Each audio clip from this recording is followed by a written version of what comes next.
itatak mo na! Yes, mga kasama, maing adlaw na usap ka nato tanan. Brand new year, brand new radio. Mga kasama, ni ano po tas paghatag og bag-o mga kasama nga palipay ang brand new nga radio kay bag-ong tuig mga kasama karon. Okay, di atay bye, gato ayuhon ayo. Ayo, maayong adlaw. Gawas nay. Okay. Kisa pangalan to nay? Sa Margarita Itag. Margarita Itag, ya, si Nanay Margarita Itag. Asa dapita nagpuyo mo diri nay? Sa ning lugar? Barangay 4A. Barangay 4A.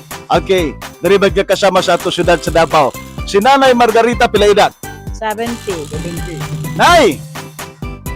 Sama ka na kay radyo diha, murag na may radyo diha nga gatingog pero murag karaan man siguro na imong radyo. Wala dyan. Dili dyan ko pwede mangatik sir. Wala siguro radyo. Wala dyan. Mao ba pero kasi atong nakapay radyo nagpaminawan kag radyo. Hindi ko makadawag sa inyo ah. Ano ba usa istasyon na gid paminaw diay? XTC. Okay, basta gyud guys nanay no, Margarita.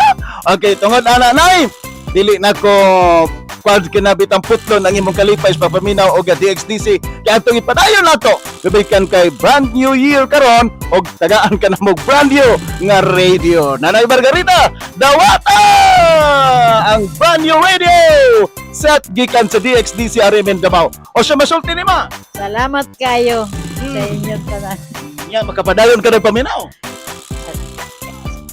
Alangan. Natural, di ba? Okay, sige. Tanay Margarita, ato magkakasamang nahatagan karon sa atong brand new nga radio. Makapadayon na siya sa iyang pagpaminaw sa mga programa, balita, imasab drama sa DXDC Ariben Davao. Ako ni, Radyo Man Dudong, Rin Lubosbog, Tatat Ariben. 621 sa radyo mo.